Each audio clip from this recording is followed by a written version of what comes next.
ఇన్స్టాగ్రామ్లో పట్టుకున్నారు. ఇన్స్టాగ్రామ్లో వైరల్ అయ్యేటప్పటికి ఆటోమేటిక్గా మెయిన్ స్ట్రీమ్ మీడియాకి ఎక్కింది. అది మహిళా సంఘాలు అని చెప్పి రోడ్డు ఎక్కేసి కొంతమంది ఉంటారు మహిళా సంఘాలు, వాళ్ళకి పని పట్టు ఏమి ఉండదు, ఎప్పుడు ఫ్రేమ్లోకి వద్దామా, ఎప్పుడు మీడియా ముందు మాట్లాడదామా, ఎవడు దొరుకుతాడో బలిపశువు అని చెప్పి చూస్తూ ఉంటారు.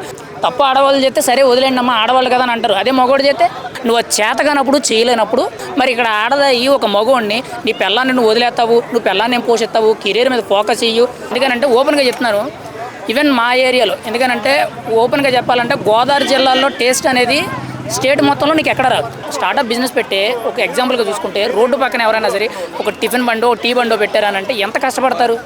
ఎటువంటి ప్రమోషన్స్ అనేవి ఏమి ఉండవు. ప్రమోషన్స్ లేకుండానే వాళ్ళు రాత్రి పగలు కష్టపడి వాళ్ళ బిజినెస్ని వన్ సైడ్గా ఏదో ఒక రోజు పైకి లేపే విధంగా వాళ్ళు కష్టపడతారు. ఈరోజు ఫాలోవర్స్ని అడ్డం పెట్టుకొని రీల్స్ చేస్తూ అలాగే చిట్టి పీకిల్స్ అని చెప్పి ఏదేదో చెప్పుకుంటూ బాగానే పెట్టారు. కానీ ఇక్కడ అర కేజీ పచ్చడి ఏకంగా 1200 1500 అనేది కొంత ఓవర్ అయింది. ఎందుకనంటే ఓపెన్గా చెప్తున్నారు, ఈవెన్ మా ఏరియాలో ఎందుకనంటే ఓపెన్గా చెప్పాలంటే గోదావరి జిల్లాలో టేస్ట్ అనేది స్టేట్ మొత్తంలో నీకు ఎక్కడ రాదు. అది కూడా అందులో ముఖ్యంగా రాజమండ్రి, భీమవరం ఈ ఏరియాలో అయితే మంచి క్వాలిటీ ఉంటుంది. ఇప్పుడు ఎగ్జాంపుల్గా చూసుకుంటే మా ఏరియాలో గోపి పీకిల్స్ అని చెప్పి ఒక నెంబర్ 1 పీకిల్స్ ఉంటాయి. చికెన్ పచ్చడి మహా అయితే కేజీ 1500-1600 అమ్ముతారు. మరి వాళ్ళు కూడా ఏళ్ల తరబడి నుంచి ఈవెన్ మా సైడ్ అయితే రాజుల పచ్చళ్ళు అని అంటే ప్రాణాలు ఇచ్చేస్తారు. ఈవెన్ వేరే దేశాలకు కూడా ఎక్స్పోర్ట్ అవుతుంది. మరి అంత ఎక్స్పోర్ట్ అయినప్పుడు వాళ్ళు కూడా అంత రేట్ అమ్మలేదు, అంత దురుసుగా ప్రవర్తించలేదు. మరి ఇక్కడ ఆన్లైన్ బిజినెస్ని అడ్డం పెట్టుకొని ఫాలోవర్స్ని అంత దారుణంగా మాట్లాడడం అనేది కరెక్ట్ కాదు.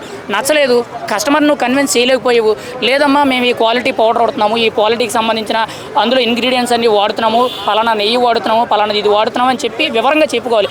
లేదు అని అంటే బ్లాక్ చేసుకుని పక్క పెట్టుకోవాలి. అంతే తప్పితే వాళ్ళు ఆల్రెడీ తిట్టేశారు, తిట్టిన తర్వాత సారీలు కూడా చెప్పారు మా చెల్లి చేసిందో అక్క చేసిందో అని చెప్పి.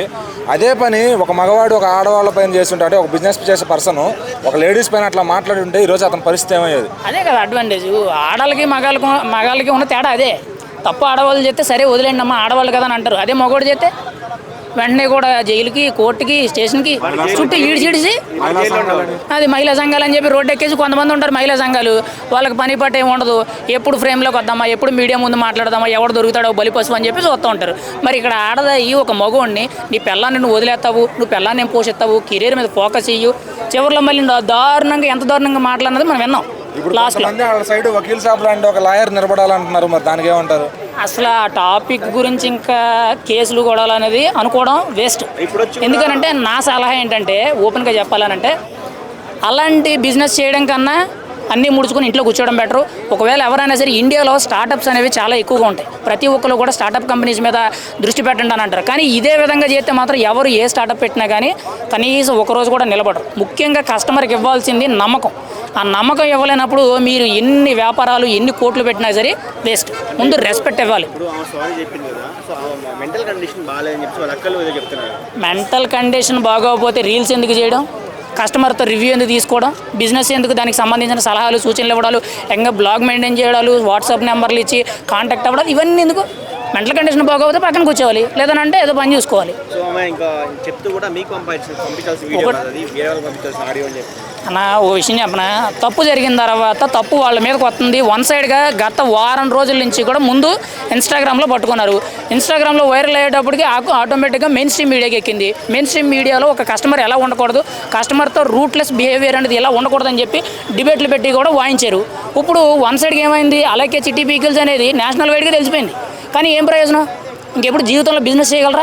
చేయలేరు కదా. కస్టమర్తో సభ్యత సంస్కారం లేనప్పుడు కస్టమర్కి నువ్వు ఏమిత్తేంటి? నువ్వు అదే పచ్చడిని 2000 అమ్మేవో 3000 అమ్మేవో 10,000 అమ్మేవో అని అనవసరం. కస్టమర్తో మాట్లాడే విధానాన్ని అంటే ఒక మార్కెటింగ్ చేసే విధానంలో నువ్వు కస్టమర్ మైండ్ సెట్ని ఏ విధంగా మార్చగలుగుతున్నావు అనేది నెంబర్ 1 పాయింట్. నువ్వు చేతగానప్పుడు చేయలేనప్పుడు కస్టమర్ని మాట్లాడే అర్హత లేదు. ఇప్పుడు కస్టమరు వేల కొలుతూ ఉంటారు. ఒకడు 10 రూపాయలకు అడుగుతాడు, ఒకడు 25కి అడుగుతాడు, ఒకడు 10,000కి అడుగుతాడు. అది వాడి స్టేటస్ని బట్టి ఉంటుంది. ఇప్పుడు రూపాయి సంపాదించేవాడు స్టేటస్ని బట్టి వాడు నచ్చిన ప్లేస్లో కొనుక్కుంటాడండి. ఇప్పుడు ఫాలోవర్ మిమ్మల్ని అడిగాడంటే మిమ్మల్ని వెనకాల ఫాలో అయ్యి మీ వీడియోస్ అన్ని చూసినోడే కదా, అక్కడ ఎవడో బయటోడేం కాదు కదా. అలాంటి వాడికి నువ్వు ఏమని చెప్పాలి, మేము పలానా వస్తువులు వాడుతున్నాము, ఇందుకు ఈ క్వాలిటీ అవుతుంది, దాని మీద ఇంత అవుతుంది, ఫైనల్గా మాకు మిగిలేదండి, అందులో ఏముండదు, మీకు నచ్చితే కొనండి లేకపోతే లేదండి అని చెప్పాలి. అంతే తప్పితే పిల్లల్ని వదిలేస్తావు లేదా పాచి పని చేసుకో, ఇలాంటి మాటలన్నీ కరెక్ట్ కదండి. వ్యాపారం చేసేటప్పుడు నోరు కంట్రోల్లో ఉండాలి, అర్థమైందండి. ఒక వ్యాపారస్తుడికి ముఖ్యంగా కావాల్సింది నమ్మకం, మాట విధానం, ఆ తర్వాతే క్వాలిటీ క్వాంటిటీ ఏవైనా కానీ. అవి లేనప్పుడు ఎన్ని వ్యాపారాలు చేసినా కానీ మీ స్థాయి అనేది అక్కడ ఉండిపోద్ది. అలాగే చిట్టి పీకిల్స్ అనేది పక్కన పెడితే అంతకుముందు రీల్స్ చేసుకుని ఆవిడకంటూ కూడా ఒక మర్యాద ఏదైతే తెచ్చుకుందో ఇప్పుడు ఆ మర్యాద అంతా పోయింది. ఇప్పుడు ఓపెన్గా చెప్పాలంటే చాలా సీరియస్గా చెప్తున్నారు, ఉన్నది పోయింది ఉంచుకున్నది పోయింది అని అంటుంది. ఇన్ని రోజులు గౌరవంగా కాపాడుకొని ఇన్స్టాగ్రామ్లో నాకు ఎంత ఫ్యాన్ పేజ్ ఉంది, నాకు ఎంత ఫాలోవర్స్ ఉన్నారు, మంత్లీ నేను ఎంత సంపాదిస్తున్నాను ఏదైతే చెప్పుకున్నారో ఈ 3-4 రోజుల్లో పోయింది కదా అది. ఆ మాత్రం దానికి ఇంత కష్టపడ్డం ఎందుకు? మాట అనేసిన తర్వాత వేరే వాళ్ళకి అని చెప్పి డైవర్ట్ చేయకూడదని. తప్పు అయిపోయిందని నువ్వు మాట అంటే క్షమించండి అని అంటే పద్ధతిగా ఉంటుంది. అంతే తప్పితే వేరే వాళ్ళు పంపించబోయింటే అంటే వేరే వాళ్ళన్నా అన్నట్టే కదా. ఎవడైతే మనిషే కదా, ఎవడైనా కస్టమరే కదా. కస్టమర్ అనేవాడు ఏంటి, నాకు ₹1 తక్కువకి వస్తే నాకు ₹1 మంచిగా మిగిలితే నాకు మంచి ప్రోడక్ట్ వస్తే నేను తిని 10 మందికి చెప్తాను అనుకుంటాడు. ఇక్కడ అమ్మేవాడు కూడా అదే ఉద్దేశిస్తాడు. నువ్వు తగ్గలేనప్పుడు నా ప్రోడక్ట్ ఇది మీకు నచ్చితే తీసుకోండి, లేకపోతే లేదండి అని చెప్పాలి. తప్పితే వాడి పర్సనల్ విషయాలు, వాడి పిల్లం వదిలేస్తుంది, పిల్ల వదిలేస్తుంది, ఇలాంటి దరిద్రమైన మాటలు అనేవి అనవసరం. మళ్ళీ బిజినెస్ స్టార్ట్ చేయొచ్చు అంటారా? ఇంకా అంత సినిమా లేదు, ఆల్రెడీ ఇన్స్టాగ్రామ్ అన్ని మూసుకొని వెళ్ళిపోయారని చెప్పి అందరూ చెప్తున్నారు.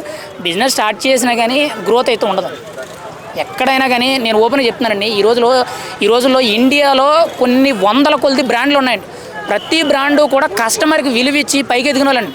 ఎప్పుడో 1950, 1919 అంటే 100 ఏళ్ళు, 70 ఏళ్ళు, 50 ఏళ్ళ నుంచి కూడా వ్యాపారాల్లో దిగి వాళ్ళకున్న సంస్కారం ఏదైతే ఉంటుందో దాన్ని బట్టి కూడా కస్టమర్కి రెస్పెక్ట్ ఇచ్చి కొన్ని సందర్భాల్లో తగ్గి పెంచుకుంటూ వస్తారండి కస్టమర్లు. వాళ్ళు ఇచ్చే మర్యాదను బట్టి కస్టమర్ అక్కడ ప్రోడక్ట్ కొంటాడు తప్పితే అక్కడ ఏదో ప్రోడక్ట్ దొరకదు, బయట ఎక్కడ దొరకదని వీళ్ళ దగ్గరే బాగుంటుందని చెప్పి అనుకోకూడదండి. ఎందుకంటే ఇప్పుడున్న జనరేషన్లో 1కి 10 కాంపిటీషన్స్ వస్తున్నాయండి. అర్థమైందండి. ఇప్పుడు బిజినెస్ మ్యాన్ అంటే వ్యాపారస్తుడు ఇచ్చే మర్యాదను బట్టే ఉంటుందండి. ఇప్పుడు చాలా వ్యాపారాలు కూడా మర్యాద ఇస్తేనే రన్ అవుతున్నాయండి. ఇంకా ఫుల్ స్టాప్ ఏం లేదండి, ఆల్రెడీ పడిపోయింది ఫుల్ స్టాప్. ఇంకేం లేదండి, సోషల్ మీడియా లేదు, ఏమీ లేదు, చిట్టి పీకిల్స్ లేదు, అమ్మ పీకిల్స్ లేదండి. శుభ్రంగా దుకాణం మూసుకొని ఎవరి పనులు చేసుకుంటే మంచిదండి. కానీ నేను చెప్పదలుచుకున్న సలహా ఏంటంటే ఫైనల్గా ఎవరైనా కానీ స్టార్టప్ బిజినెస్ అంటే ఒక చిన్న వ్యాపారం కానీ పెద్ద వ్యాపారం కానీ ₹10 పెట్టని, ₹1 పెట్టని, కానీ కస్టమర్కి మర్యాద ఇచ్చి మాట్లాడండి. కస్టమర్ ఏదైతే అడిగాడో దానికి మీకు తగ్గగా సమాధానం చెప్పండి. నచ్చలేదనుకోండి పక్కకి వెళ్ళిపోయినట్టు సైలెంట్గా ఉండండి. అంతే తప్పితే ఇష్టానుసారంగా మాట్లాడడం అనేది కరెక్ట్ కాదు. ఎవరైనా సరే స్టార్టప్ బిజినెస్ స్టార్ట్ చేసేవాళ్ళు ముఖ్యంగా ఈ అలైకే చిట్టి పీకిల్స్ని ఉదాహరణగా తీసుకోండి.